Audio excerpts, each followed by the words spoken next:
Alright, what's going on, guys? So with the Outbreak Easter egg coming to the game very soon, and with the next Berlin map coming in Season 4, the next round-based map, the story of Cold War Zombies is about to advance pretty heavily, and over the past few days, I've been taking a really deep dive into all of the information that we currently have about the story in Cold War Zombies, and it's incredibly interesting stuff. It has insane implications for where the game is headed in the future, what things we might see, maps we might play on, and things like that, and I genuinely believe it is setting up for, like, a really long season ahead of us. I genuinely believe that there's a lot more to Samantha Maxis' character than we're currently giving her credence to, and I also believe that to some degree and in some incarnation, we might see the SHADOWMAN return, and I will explain how that all came about. Now, this is really my first video just completely focusing in on the storyline and the implications that it has for the rest of the game, and if you guys want to see more videos in this kind of style, then show me by dropping a thumbs up. I'd be glad to make more of these if you guys enjoy it. If you are new to the channel, remember to subscribe as well so that you don't miss any more videos like this at the same time. But with all that stuff being said, let's get right into it. So far, the story of Cold War Zombies through D Machine up to Firebase C and even Outbreak has remained pretty grounded in reality, right? We've had very realistic stations, and the wars between the factions, the technology they use for the most part, and all of the conflicts have been pretty grounded in reality, obviously with a hint of, you know, some mysticism and some fantasy with the Dark Ether. The main conflict of the game has been between Requiem and Omega, and for all intents and purposes, Requiem have been the good guys, while Omega have been the bad guys. Of course, Weaver, Dr. Gray, and everyone on the Requiem team were responsible for helping to save Samantha Maxis from the Dark Ether, from the clutches of Dr. Peck, and basically all of Omega, Kravchenko, and Valentina, to name a few. And up until this point in the story, the central conflict of interest has been the gathering of technology, the arms race between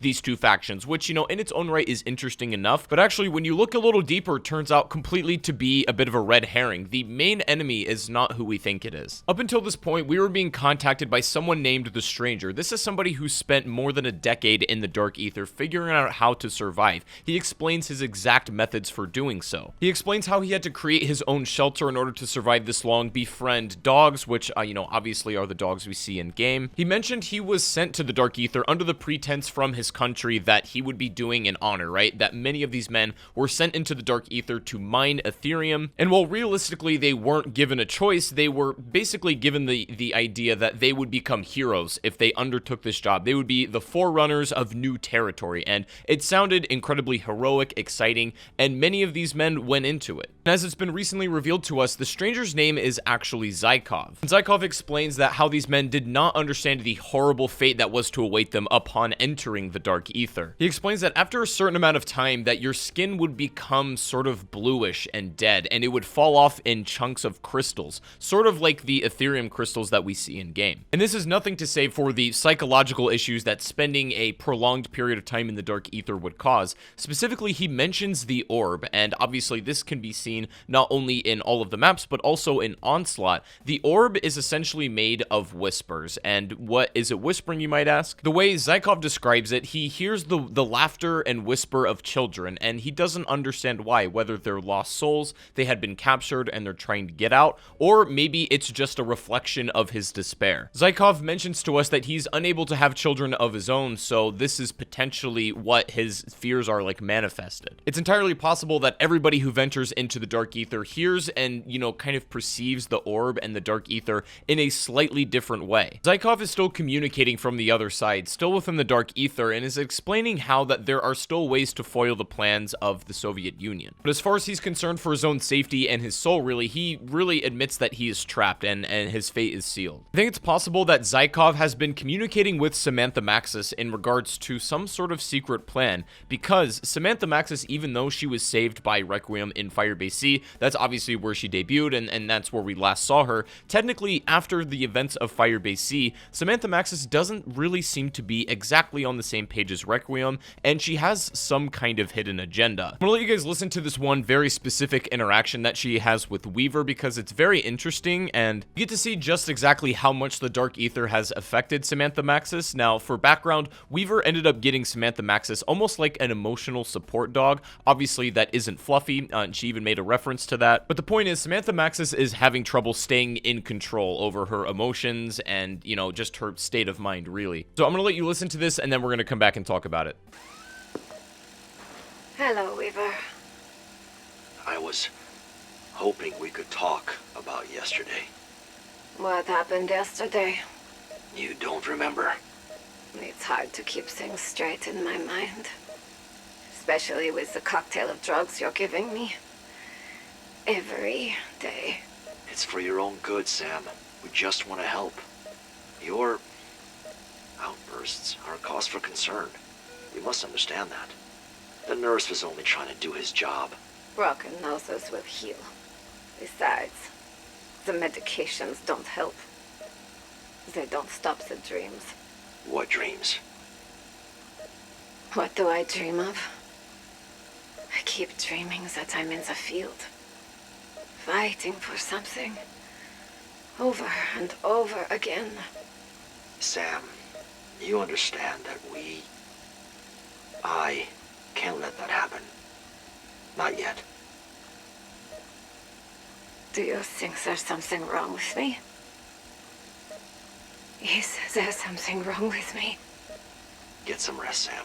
You can clearly tell from that audio exactly what kind of influence the Dark Ether has on people, and specifically Samantha Maxis. You can also tell how Requiem is almost manipulating her, using, drugs to keep her more or less docile. Obviously, the dog that Weaver gave her as well. It's almost like for one reason or another, they don't want her understanding her full potential, and it seems like Samantha knows this. In another audio log, Samantha basically is having a conversation with Dr. Gray, in which Samantha Maxis intentionally deceives Dr. Gray about how much she really knows and is capable of. She mentions in quotes, "This is the only way." This is primarily why I think Samantha Maxis has the equal potential to be a hero as well as a villain, and that Requiem is not really to be looked at as the good guys. Something infinitely bigger beyond the conflict of Requiem and Omega is underway and taking place. There's hints and intimations of the One. This is a mysterious person who has been mentioned quite frequently in the zombie storyline right now. There's a lot of dialogue between Ethernauts, which are basically people who go into the Dark Ether to mine the crystals. They frequently discuss how the One is overwatching this realm and that eventually it's going to make its move. The One demands sacrifices, whether this is through human souls, whether this is through people in the Dark Ether.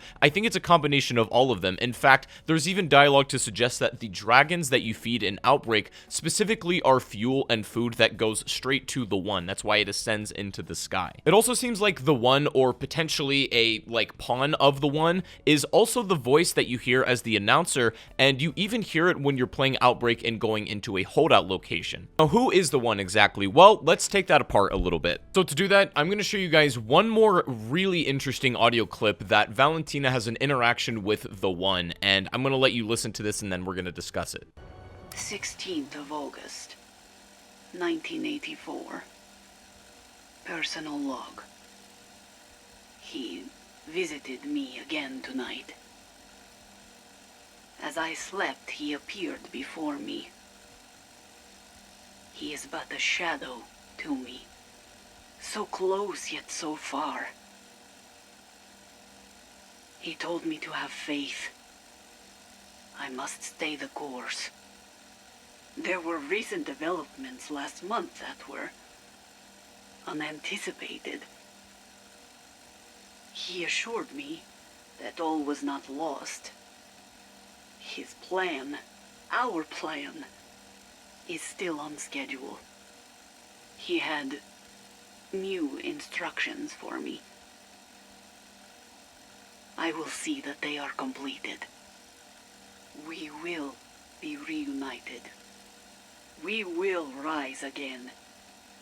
Our destiny is all but assured. So of course that audio log was Valentina documenting her interaction with the One and exactly what had happened. So what it seems like to me is, if you guys have been paying attention to the zombie storyline over the past few years, this sounds like the exact same kind of manipulation and setup that both Dr. Edward Richtofen and Maxis used against the transit crew to activate the pylons in Black Ops 2, and even in Black Ops 3, the SHADOWMAN's manipulation of the Shadows of Evil crew in order to open up the rift and to, essentially invade the realm. That sounds like almost precisely what's going on here. From everything we know about the One and the way that's been described in Cold War Zombies, I truly do believe that this could be an incarnation of the SHADOWMAN. I don't believe at all that Revelations was the end of him. The Berlin map that we're going to be ideally getting in Season 4, it looks like this is exactly where the story starts to take off and where the setup is beginning, because as the portal and whatever rift is likely going to be opened in that map, something is going to be let loose, allowing the One or whatever it might be into this universe. There's even a reference to the One all the way back in Shinonuma in World at War. The song that is included on that map makes plenty of references to the One. Now, I'm not going to sit here and tell you that they were thinking about this part of the Cold War Zombie storyline all the way back in World at War. That obviously, you know, wasn't the intention, but it is a nice little way to tie that in. Because of the nature of the Dark Ether and the aftermath effects that it has on the people that visit it and how long people can be stuck in there, the Dark Ether and whatever the One is clearly no joke, and my current running theory is that we will see an incarnation of the SHADOWMAN in Cold War Zombies, and that this will really start to crank up the notch as far as the groundedness of the story goes, because once again, it has been pretty grounded up until this point. But in all honesty, this has got me unbelievably excited for the future of this game, and I really think this has implications far beyond just the next couple of maps we're going to be getting, and even where the story is headed in the distant future. So anyways, guys, let me know what you guys thought about this video down below in the comment section. Would you like to see more story videos like this? I'm thinking about doing these every once in a while, once I have like a relative enough of a theory that I can actually present something somewhat substantial. So if you would like to see more of this, then just show me by dropping a thumbs up. Make sure to subscribe if you're new to the channel, and if you do want to go follow me on Twitch, I stream almost every day. Link to that is in the description. But other than that, I hope you guys have a great rest of your day, and I'll see you all on the next stream or the next video. Take it easy, I gotta go, and peace out.